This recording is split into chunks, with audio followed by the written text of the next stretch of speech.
Do you want to know how you can start Montessori right now?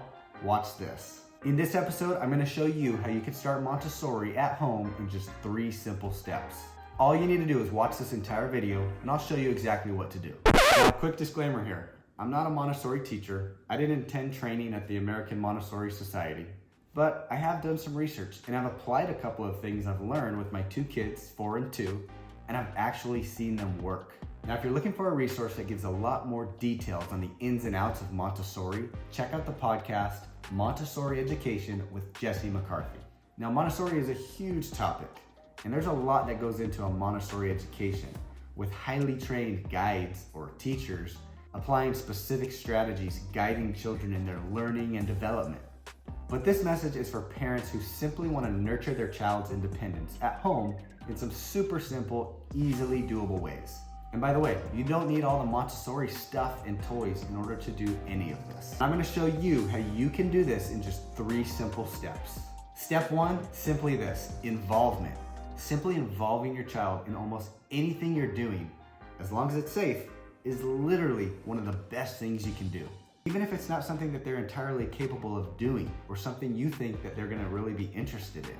But by including them, it does a couple of things. It tells them that you want to be with them and spend time with them. It tells them that you value their abilities, and it opens the door for them to explore their interests. Maybe they've always wondered what it's like to fold a towel or clean a dish, but they've never had the opportunity to try it. Just include them and let them actually play an active role in that specific thing.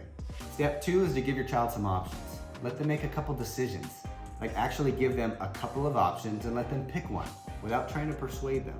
And hey, even if they choose the lesser of the options and their choice will cause for some minor consequences for themselves or even for the both of you, just go with it. This is such a good opportunity for them to learn about decision making and natural consequences. And be sure to not make them feel bad for the decision they made or rub it in their face that they should have picked the other option. Your goal here is for them to come to this realization themselves. Montessori really is an educational approach that says this: hey, look, knowledge isn't something that you give to a child. It's something that they attain through their own efforts and experiences. And step 3 is to take a step back and observe. Maria Montessori said, the worst thing you can do for a child is to interrupt them during their work. Now, it may not even get to this point, and that's okay if it doesn't. But if this activity really takes off and they just go to town folding a towel or cleaning the window, let them go, step back and just watch. And if they ask for something like more towels to fold, get it for them. Or more paper towels and cleaner to wipe the window, do it.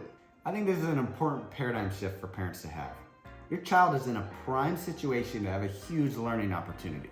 You can ruin it by taking them away from their work, or you can nurture it by stepping back, letting them do their thing, protecting them from their siblings interrupting them, and giving them more work if they ask for it.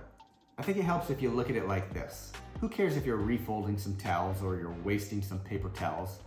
At this point, it's not about any of that. It's about your child being interested in something and coming to learn something themselves. From what I've gathered, observing my own kids and learning Montessori, is that if a child becomes interested in something, they may very well completely immerse themselves in that task. And that's simply one of the best learning scenarios for your child. Plus, when my kids have these types of experiences throughout the day, it's like their equilibrium stabilizes and the rest of the day goes so much smoother.